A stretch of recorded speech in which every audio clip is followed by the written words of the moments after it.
Hey, good morning. It's the Jason Falls Show.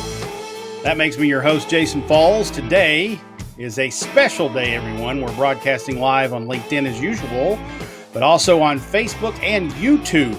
We've entered the era of the Jason Falls Show being a network. How about that?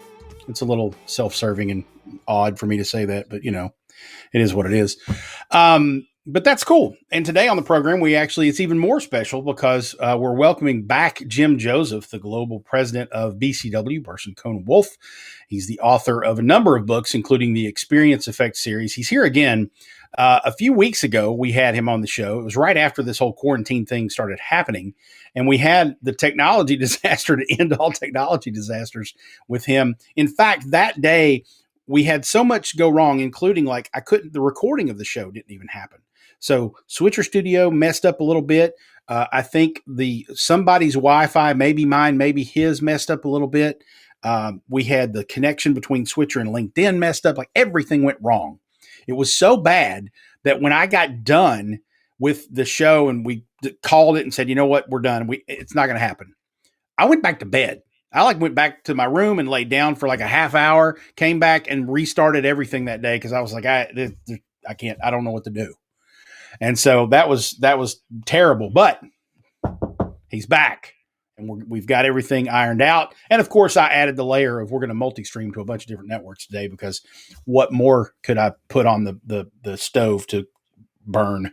Anyway, Jim is an NYU marketing professor. He's also had former brand management roles at Johnson & Johnson, Arm & Hammer. He's worked with some incredible brands over the years like IKEA, Aflac, Walmart, Kraft, Microsoft, and more. He's here to talk about his new book, The Conscious Marketer. There that is, if I can get the glare off of the screen. So I read this in one sitting, which is weird for me. I don't read for long periods of times. Sat down and read this cover to cover in a couple hours one Sunday afternoon, prepping for that original version of my interview with him. It's a very good book, and we're going to dive into it and learn more. It's very timely, too, for what we're going through right now. So it'll be good to talk to him in just a few minutes. Also on the show, I've got a little insider information. We're going to be renaming and rebranding the show. I think I've talked about that a little bit before. This show is called The Jason Falls Show, and frankly, I'm uncomfortable with that. And I want to change it. And it is an extension of Cornet and sort of, getting Cornet's name out there. So we're going to make it more of an agency vehicle, not really going to substantively change the content, who we interview and whatnot. We're going to talk a little bit more about creativity from time to time, but I've got a couple of options to share with you on the new name of the show. So I'd like to get your feedback on that so I can go back to the creative team and say, okay, here's what the audience thought.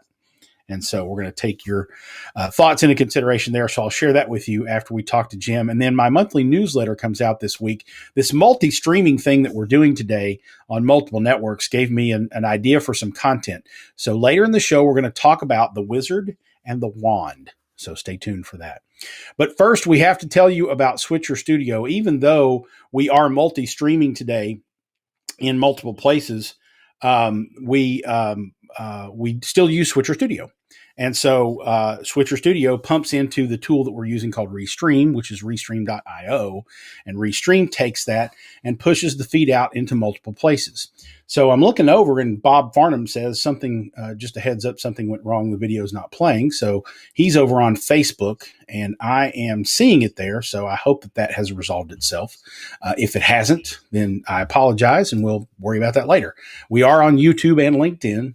So I realize if you're not seeing the video, you're not hearing me saying that, but you can find us on multiple places and hopefully you can. And it looks like everything's working fine today. So I'm sorry, Bob, that you're having trouble. Good morning, Joe Bennett as well. But nonetheless, Switcher Studio is what I use to produce the fancy show thing. We're going to have a split screen view here in a minute with Jim. You can see Jim up there in the corner right there waiting to get in. Wave, Jim. So he's up there and there he goes. And so these are all the different camera angles. There's the A-B split. So we're going to have me on one side and Jim on the other. This is Switcher Studio. It's on an iPad. I don't have a TV truck out, annoying the neighbors this early in the morning with their generators and whatnot and a director and multiple cameras. I just hit a button. And so when I want to show that ugly picture of me and Raymond Burr, that's not Raymond Burr, it's Orson Welles. See the beards there? Me and Orson Welles looking a lot like each other. I just hit that button and it comes over to that camera shot. that's just an image. It's not a camera shot. But that's how this works. I can do cool graphics and things like that. You can see Jason Falls Cornet pop up underneath me here. All that happens because we use Switcher Studio, and you can use it too to make your live streaming and video production for events and whatnot much more professional. And you're probably getting into live streaming now, right? We're all working from home. We're quarantined. We're trying to come up with creative ways to create content to reach our audiences. Live streaming is booming now. And Switcher Studio is a great way to do that and make it look professional to represent your brand well. So you can go to, I'm going to hit another button to do this. You can go to switcherstudio.com/falls and get a free trial, 2-week trial. And then you can also use the code FALLS, FALLS, my last name, and get 10% off your subscription for as long as you have it. As long as you don't cancel, 10% off forever using Switcher Studio. And they've got plans for small businesses, larger businesses that need scale and all that good stuff. So go check them out at switcherstudio.com/falls and make video production and live streaming look really good for your brand. If you are dialing into the live stream on the Jason Falls Show network of stations, LinkedIn, Facebook, or YouTube, I should be able to see your comments. So jump in the post, add your comments or questions during the show. If you have questions of me or certainly questions of our guest, Jim Joseph, here in a few minutes, you jump those and pop those into the comment section, and I will be able to see them. Restream brings those into one unified platform. I look over and see Chip Griffin says the video is playing nicely here on LinkedIn. So I've got a comment coming in from LinkedIn. And then John Bennett says, good morning on Facebook. So I can see all the comments on the different networks in Restream as well, which is super convenient. But if you jump in and post your questions or comments, I'll do my best to follow along while we're talking to Jim, and of course afterwards to be able to answer your questions. If you're listening on the podcast after the fact and want to join us live next time, just look for me at jason.online/ whatever the network is. So jason.online/LinkedIn, jason.online/YouTube, jason.online/Facebook. Follow me there or subscribe, and you can get your live notifications on Tuesday mornings when we go live. We normally go live at 8 a.m. Eastern, 5 a.m. Pacific. So jason.online/ whatever the network is. And we broadcast right now on those three, Facebook, LinkedIn, and YouTube. We are using Restream.io to split that Switcher Studio feed and put it on multiple networks. They also integrate all the comments in one place, so I won't be able to see everybody in the room like I can on LinkedIn or on Facebook by seeing who all's here. So you got to comment. So if you comment, I'll be able to see you and you can say hello. You just say hello. It's fine. I'd love for you to do so. Okay, enough of me babbling. And I need a drink too. So not a real drink, just something to clear my throat. So it's time now for me to shut up and get to the meat of the program, why you're here, probably to hear from Jim Joseph. Jim, I spent a couple hours one Sunday afternoon a few weeks ago in my backyard, kind of just enjoying the sunshine. It was one of the first real nice spring days. And I was reading my advanced copy of The Conscious Marketer, the new book from Jim Joseph, which came out May 5th. It came out on Cinco de Mayo. So it's out now. And so you can order it online. I don't think you can go to a bookstore right now. You probably shouldn't, but under the quarantine stuff. But you can order it online, and I encourage you to do so. It's a fantastic book. As I said, I read it in one sitting, which I'm not normally able to do. But it was great. And Jim is not only the author of that book, but he's the global president of Burson Cohn Wolf. For all intents and purposes, just think of them as a big ad agency in New York. He's kind of like a Don Draper kind of guy. His previous book series and blog is The Experience Effect. So you've probably heard of him before. If you aren't immediately familiar with him, I'm a big fan of Jim's. I'm tickled to have him here today to talk about his new book. Jim, good morning. Thank you for coming back. Hey, good morning, and congratulations on being a network. Exactly. That's awesome. I wish I made that kind of money. It's awesome. So how are you and yours holding up in the homocalypse? We're doing okay. I've got nothing to complain about, but I will say it's been a long time. It's been a long time, and it's certainly not easy. Spending a lot of time just making sure my teams are okay and that everybody's hanging in there and staying well and getting exercise and eating as we sit in conference calls and video calls, hour after hour after hour, day after day, but doing fine. No complaints. That's good. That's good. So what kind of activity and reaction have you seen from the BCW clients in this whole thing? I know at Cornett, we've got a couple of clients that are very much in the wait and see mode, some restaurant and hospitality clients, but then we have a handful of others who have kind of shifted into a higher gear of output, largely being conscious marketers, which we'll get into more in a minute. But how are your clients kind of reacting in the current landscape? Oh my God, it's been amazing. I was just saying the other day, it's never been a better time to be a brand because our clients and just brands in general across the country and all around the world have been pivoting their spending and their focus away from their own products and services into ways that are helping the communities. Whether it's making face masks and hand sanitizer, or trying to boost morale, or offering new products and services that are in much need. It's amazing to see all the activity and really kind of brands stepping in and filling a lot of gaps that the government maybe can't get to, or other organizations just can't simply get to. It's been pretty cool. That part of it's been really cool. Yeah, there's been some warm and fuzzies happening with our clients as well, and even non-clients, other brands that are just doing really good things, and it's nice to see. So in that, which of them, if you can talk about specific clients, if you can't, that's fine. But give us which of them are doing conscious marketer things, and while you're at it, kind of give us a little synopsis of what a conscious marketer is. Sure. Well, I think the essence of being a conscious marketer is being aware of what's going on in the world around you. I wrote this book a while ago. I did not write it in the middle of a pandemic, and little did I know that it would come out in the middle of a pandemic. But the truth is, this is a perfect example. Brands being very aware of what their consumers are going through in their lives, being very aware of social issues, pop culture issues, sort of the whole dynamic of what life is all about. And just having a keen understanding, whether you change your programs or not is a separate issue, but just having a keen understanding of what your consumers are going through and adjusting a bit. So even small things like brands just putting a hold on selling, that is being a conscious marketer, realizing that now might not be the time to push a message at consumers.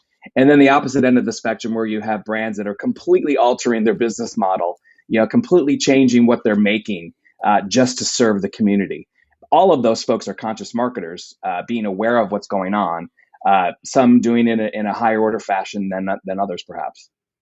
So you make it very clear in your book that this is an important distinction.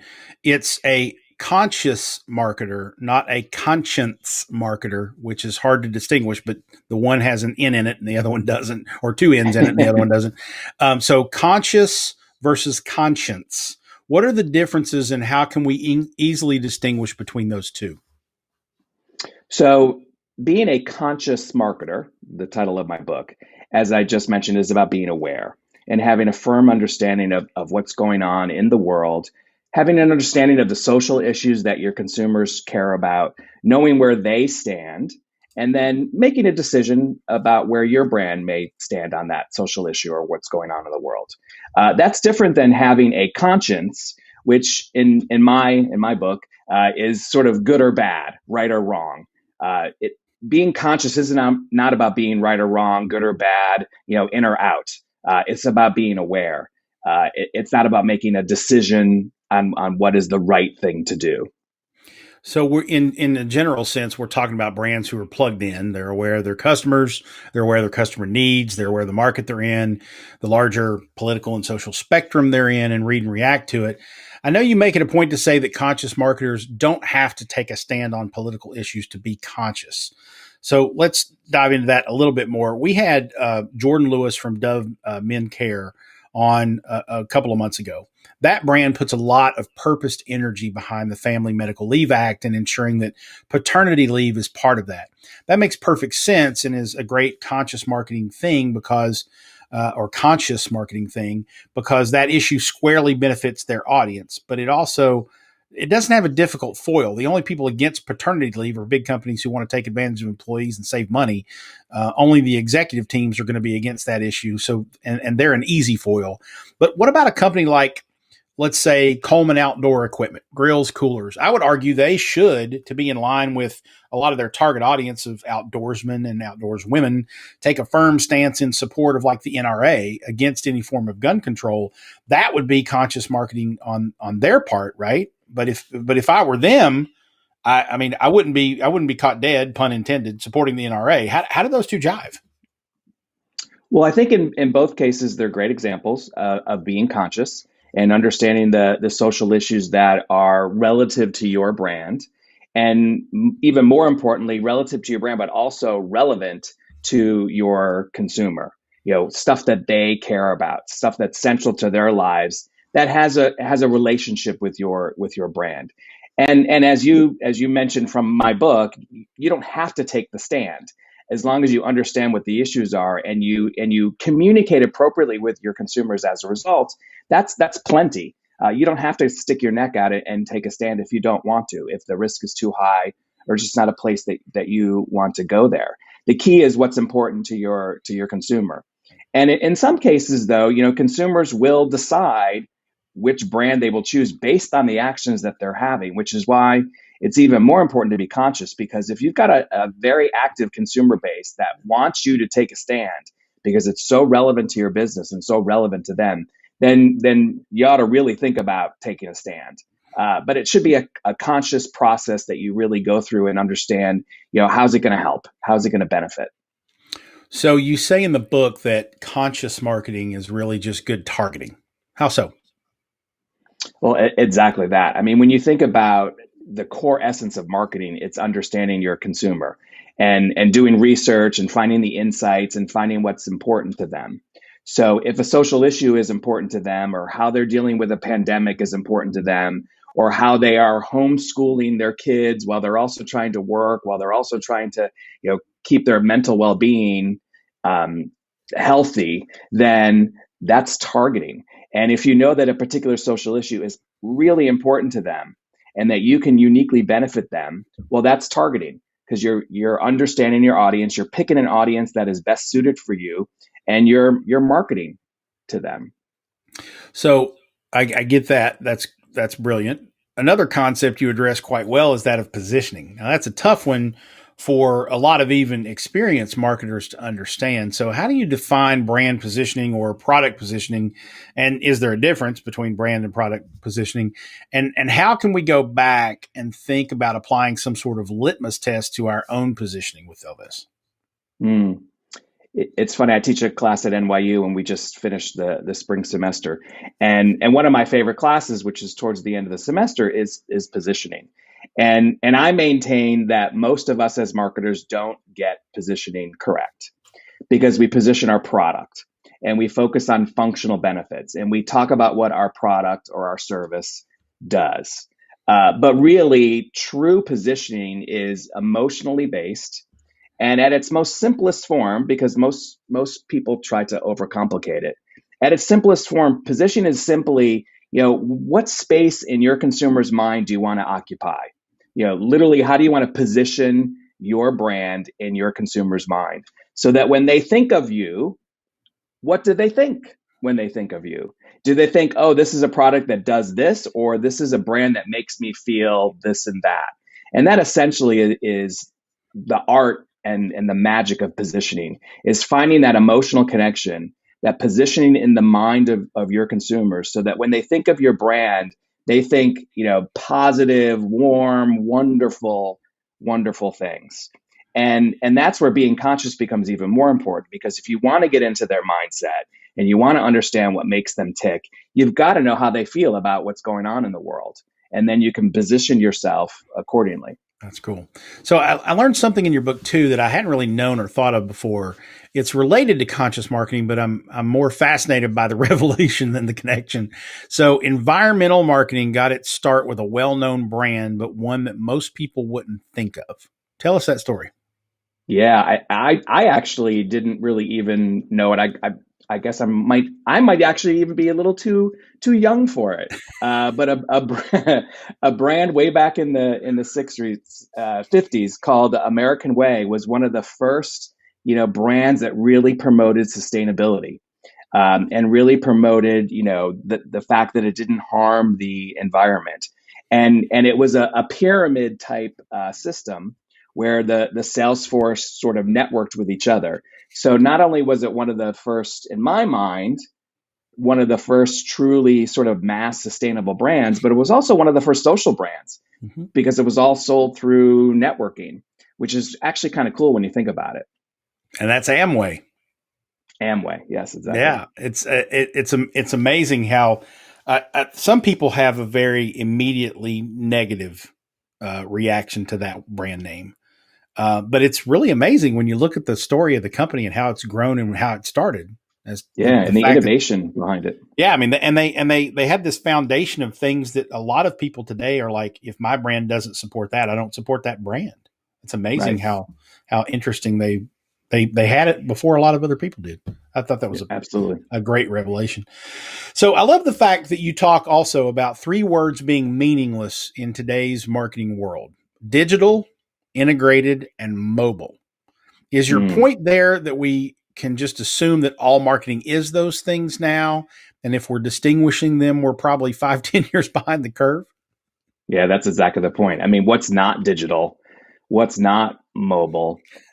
What's from a marketing standpoint? What's not integrated? If you're not integrated, your network today just proved it. You integrated a whole network together, Exactly. all on social media. People are watching on devices. They're at home. I mean, again, the pandemic just proved the point once more, as we're all now at home, working remotely, working on mobile devices, staying interconnected. Using digital technology. I mean, if you're still talking about that stuff as a brand, then you're probably behind. Yeah. It's a given. It's a given. It feels funny to even talk about it in many ways. Yeah, I still love people who say, "Well, we should probably build that website mobile first." I just kind of look at them like, "Yeah, it's a good idea."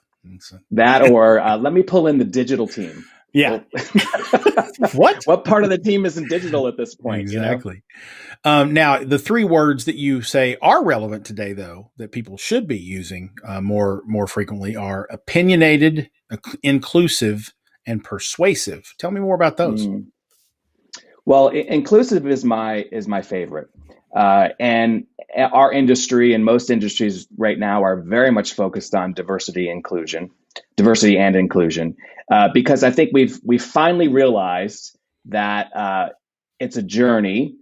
We've got to be very conscious about getting towards that journey, and it takes a lot of effort to build a very diverse and inclusive workplace, diverse. Diversified and inclusive team, and not just in the usual ways, but in multiple dimensions. Getting diversity of thinking and diversity of backgrounds and education, and what kind of family they grew up in and how they think about creativity. Making sure that the team is very diverse and inclusive of all kinds of people. That's how you get the best work.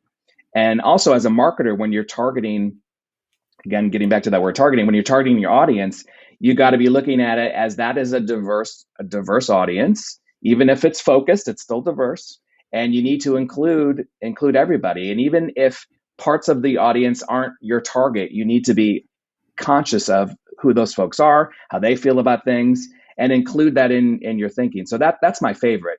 Opinionated is more about understanding the social issues that are going on, and having an opinion about them, even if you don't activate it in your marketing.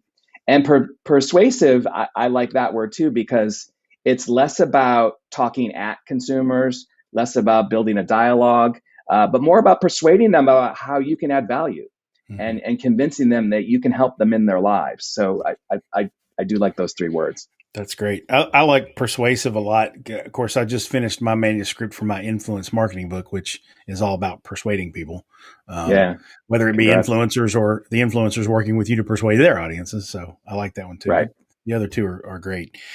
So for those who don't know out there, or we haven't talked about this particular, you had another book project that has gotten quite a lot of high praise, but that isn't about your role in marketing, but your role as a dad. Tell everybody out there about Out and About Dad. Yeah. So most important job for me is being a dad. My kids are now in their mid 20s. In fact, my son just celebrated his 25th birthday. So I'm looking at it from the other side now. And I wrote a memoir about my journey as a dad, because my kids were born in the early to mid '90s. I was a divorced, single, gay dad. Um, had the kids all the time. You know, brought them up at a time when we didn't talk about any of that. I mean, you didn't talk about being divorced. You didn't talk about being gay. You didn't even talk about being an active dad. You know, dads were at work. Um, Basically, and had a very unique experience as a result, as you can imagine, and felt very much alone and very much like I was the only one in the world going through it.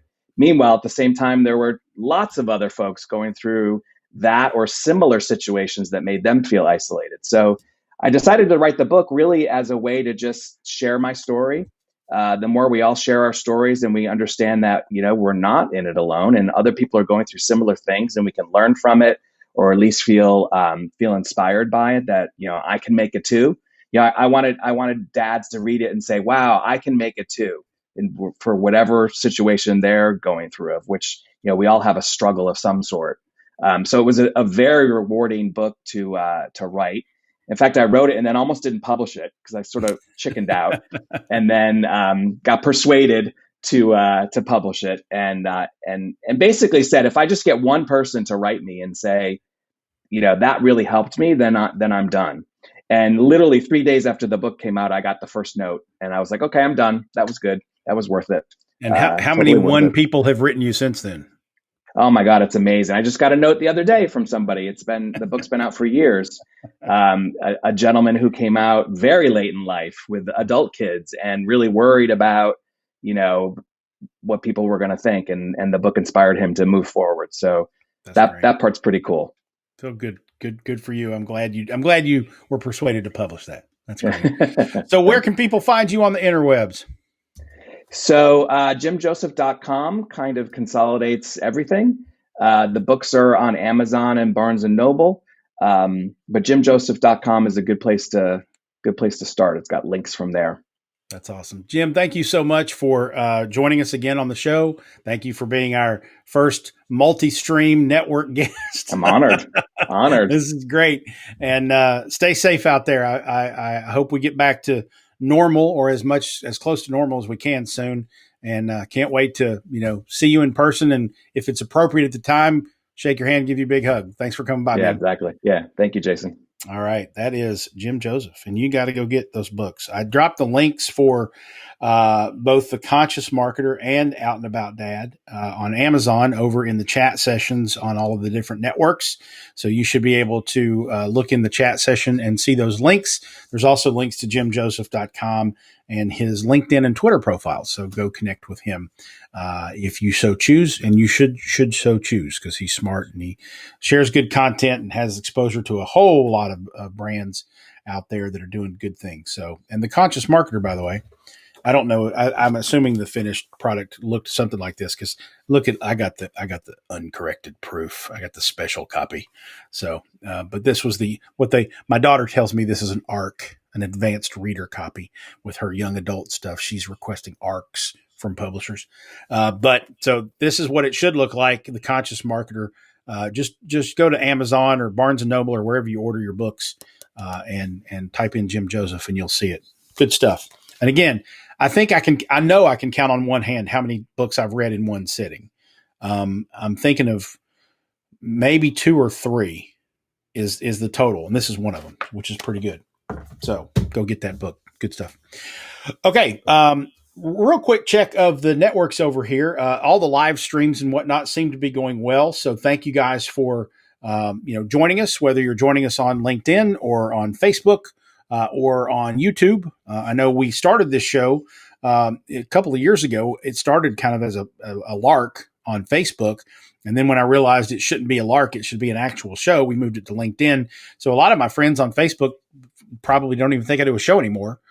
So thank you for stopping by, and surprise, I've been doing this for a while now, and it's actually probably a little bit more professional than it was the last time you saw it. And the folks over on YouTube, I think we got at least one person watching over there now. And so YouTube's kind of a new place for me. I don't have a big audience there, but I'm going to be streaming there from now on. And so thanks to Restream and Switcher Studio. We're everywhere. Now we're a global network, which is frightening, but I'm going to try not to think about it. But thank you for those of you jumping in and saying hello. Robbie Smith jumped in on LinkedIn. I've known Robbie since Robbie was probably born. He's from Pikeville, Kentucky, like I am. And so he jumped in and says, good morning. Good morning, Robbie. Mahesh Nagati is back. Good morning, Mahesh. Thank you for coming by the show. I appreciate seeing you over on LinkedIn. And my mom, oh my goodness, mom posted a comment. That's the negative of doing stuff on Facebook is now my mom's going to see it all. She's been a guest on the show, though. She's actually a pretty damn good professional communicator herself. The Amway story reminds me that most approaches to marketing, including positioning, have been around since the first person figured out the value of bartering. Social media wonks name these activities. Social media something. I'm not sure what she's trying to say there. Social media something name these activities, investigate them, and focus. Social media wonks like me. She's calling me a wonk. That's what it is. That's my mom. Social media wonks should name these activities, investigate them, and focus on their relative usefulness and importance. Okay. Directive from my mother to me and all the wonks out there. So get on that, folks. She'll probably yell at you if you don't. There you go. Thanks for stopping by, Mom. Okay, so we've got to get in. We're about to get into this rebranding and renaming of the show. As much as personal branding is something that I do okay, the Jason Falls Show, a marketing podcast, this doesn't sit well with me because this show is not about me. It's about marketing, communications, advertising, public relations, digital marketing, creativity.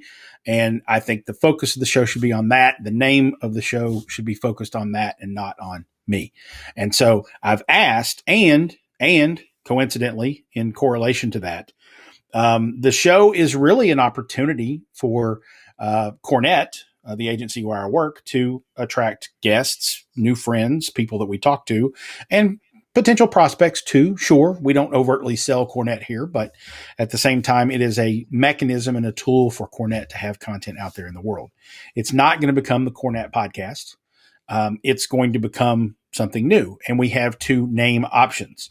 Our fun, creative team at Cornett is fantastic. Our sort of focus is trying to make creativity your business advantage, and so we have creativity as one of our, sort of selling points. And so Jason Majeski, who is our senior associate creative director, and John Herskin, who is our producer, and I have been working together on this rebranding, and we've narrowed it down to two potential names, and I want to get your feedback on them. We're also obviously going to present them to the leadership team at Cornett to see what they think, and then we're going to kind of figure out which one works. I have to explain one of them a little bit more than I do the other. But here are the options. The first one is Advantage. So AD and then kind of a slash Vantage. So a vantage point on advertising or things in the advertising world. Advertising is not the only thing we talk about here. But when we talk about advertising today, as Jim and I were talking a minute ago, everything's digital, everything's mobile, everything's social to a degree. So we need to look at that from a wide perspective. And the part of the word advantage, the vantage part is obviously the opinions and the viewpoints. So that's one option, Advantage. And then the other one I have to explain a little bit more. It's the name of the show would potentially be Dig Deeper. And that obviously is easy to understand. We're digging deeper into the guest and their knowledge and the expertise that they have. But it actually aligns with one of the sort of mission statements or tenets of what Cornett does. We have three. I'm putting myself on the spot here that we sort of profess that this is what we do. We dig deeper. We love the challenge, and we do right by the brand. And so those are our three sort of core tenets of belief of what we do as marketers with our clients. And Dig Deeper is one of them. And Dig Deeper is, we're not just going to give you okay, this is what everybody else does, and here's the solution that fits into that kind of parameter. We're actually going to do the consumer research. We're going to do the user experience testing. We're going to dig deeper into the project to make sure that we're giving you solutions that actually solve your problems and move your business forward. So it's yes, marketing speak for agencies, but dig deeper is one of our sort of core tenets. And so we thought that would be a pretty good name for the show. So the options are Advantage, dig deeper. Would love your feedback on the thought for the name of the show. We'll have a tagline that explains more specifically what we talk about. You're making business creativity your business advantage, or, a business marketing, digital creative podcast, whatever. But what do you think? Advantage? Dig deeper. Would love your thoughts in the comments. You're welcome to email me as well, or ping me on any of these social networks and tell me what you think. I'd love to hear your thoughts on the potential name of the show. So that's that. Okay. Also, my newsletter comes out this week. And if you aren't already a subscriber, I would love for you to subscribe to that newsletter. I do a monthly newsletter just once a month. I don't do any more than that. And it's normally what I would call sort of magazine article length, deeper dive into a topic. The name of the newsletter is Influence. I'm writing a book on influencer marketing. So a lot of the content is around influence and influencer marketing, but influence from a broader perspective. So if we're trying to influence our audiences, that accounts for all types of advertising and communication. So the door is open there for me to talk about lots of different things. This month's topic is really based on something that kind of came to me as I was preparing today's show and all of these multiple streams, because I kept thinking, wow, now we have YouTube in 2005 gave us the ability to broadcast our own TV shows, right? Anybody who had the equipment and the capability to figure it out could upload videos onto the internet and have their own show. And it could be distributed by YouTube internationally. And so anybody could be a big star, which is one of the reasons why we have influencer marketing these days. Multi-streaming, being able to use a tool like Switcher Studio and then route it over to Restream, or Restreamio, if you want to call it that. That's the URL, restream.io, puts your video stream, a live stream, on multiple networks. They have up to 30 networks they currently distribute to. We're broadcasting live this morning on YouTube, Facebook, and LinkedIn. If they ever add Instagram, I might add Instagram to that. They don't currently have Instagram. But the main social networks that do live streaming and video, you can plug into and go to multiple places. You don't have a TV show anymore. You have a television network. You have multiple places where people are gathered to watch videos, have the option to watch yours. In a way, multi-streaming is no different than having, a Netflix or, something on Netflix and something on Hulu and something on CBS, whatever. Now, obviously, there's a lot of differences in terms of distribution, the concentration of eyeballs, marketing and promotions of your show, all that good stuff. But the technology is there for you to have a network. And I thought, wow, this could revolutionize the way that people think about or do video content and live streaming online. And then I thought, well, wait a minute. Is it the magician or the wand? And that is actually a phrase I borrowed from my friend Beth Berry at Real Green Systems. I was on her video show yesterday, and she used that phrase, is it the wizard or the wand? And what that means is the technology is the wand. It's a tool that we can use to be able to do something amazing, like multi-stream to different platforms and different networks. The wizard, though, is the person holding the wand and directing it and telling it what to do. And the wand in and of itself doesn't do the magic, right? The technology is there, but if I'm not sitting here in front of my camera interviewing Jim Joseph today, or talking about this topic to my camera with my microphone on, if I'm not the person plugged into that wand, the magician, you've got nothing to watch. And if I'm someone who is providing content that is not interesting, not engaging, that you don't like, then the wand doesn't do you a damn bit of good. So the thought occurred to me that it's not that we have this technology that's going to be revolutionary. What's going to be revolutionary is if we figure out how to use it well. And so I go deeper into that topic in my newsletter this month. I would love for you to subscribe to that newsletter if you don't already. You can easily find that at jason.online/subscribe. And I'll quickly jump over and copy that into the chat session, so you have that link handy. I would love for you to go subscribe to that newsletter if you don't already. That would be an honor. I don't do anything with your email address other than send this newsletter once a month. When the book comes out, I'll probably send a special email that says, hey, the book's available for pre-order and or for order now. I would be honored if you would go check that out. But I don't abuse that. I don't use it too much. I don't do anything with your email addresses. So I would love for you to come over and subscribe to that at jason.online/subscribe. And we can get a little deeper into that topic. So real quick, jumping over, Mom has something else to say. Rhonda Blackburn's agency was named Vantage Point. She's now retired. So feel free to take advantage of Vantage Point if you like it, as well as the two you presented. Well, I'm sure Rhonda Blackburn, Mom, will appreciate you selling out her brand name here on my show. Thank you very much. And I'm glad she's retired, though. That's good. She deserved that. She's smart advertising lady from the mountains of Eastern Kentucky. Yes, we have them there too. So just so you know, thanks for chiming in, Mom. I'm regretting more than ever now live streaming my show on Facebook because now I know you'll chime in every day. If you've seen the episode with my mom, you got to go watch it. Go back in the archives on jasonfalls.com/blog. And maybe even just search on my blog for Sarah George, which is her name, obviously, and watch that episode. She's a hoot. And I think she did it in sunglasses, which was even better. It was just fantastic. Mom's a piece of work. But she's a brilliant communicator, and we talk about a case study that she did down in Eastern Kentucky that helped reduce traffic fatalities. So she's a communicator who actually does good things with her stuff, not play on internets like I do. So go see Mom. That'll be fun. All right. I think that's going to do it for this edition of the Jason Falls Show. Oh, wait a minute. I got to tell you about next week. Next week on the show, we're going to start hitting that payoff on making creativity a business advantage for you.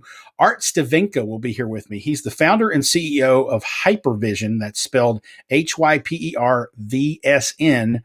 It's a company based in Europe that produces 3D holographic solutions. So think mouth-dropping tech that you could use for events or trade shows when we get back to that point, or, on-site, retail, on-premise. We're talking about bleeding-edge technology and how we can apply that creative thinking to our business. So I'm super excited to get futuristic next week. Join us for the live show on LinkedIn, Facebook, or YouTube at 8 a.m. Eastern, 5 a.m. Pacific next Tuesday, May the 19th. If you can't make the live show, the podcast feed will be up later in the morning. And, of course, the live stream videos now will save on those networks, so you can just scroll back and find it. So look for us there. And that, I think, is going to wrap things up. I got to hit a button to make this work. That'll do it for this edition of the Jason Falls Show. It's not working. Here we go. If you like the episode, share it with your networks or jump over and give us a review on your podcast network of choice. We certainly appreciate that. Look for me on the social networks.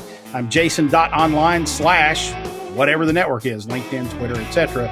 Or just search for Jason Falls. Until next time, everyone, I'll see you on the interwebs.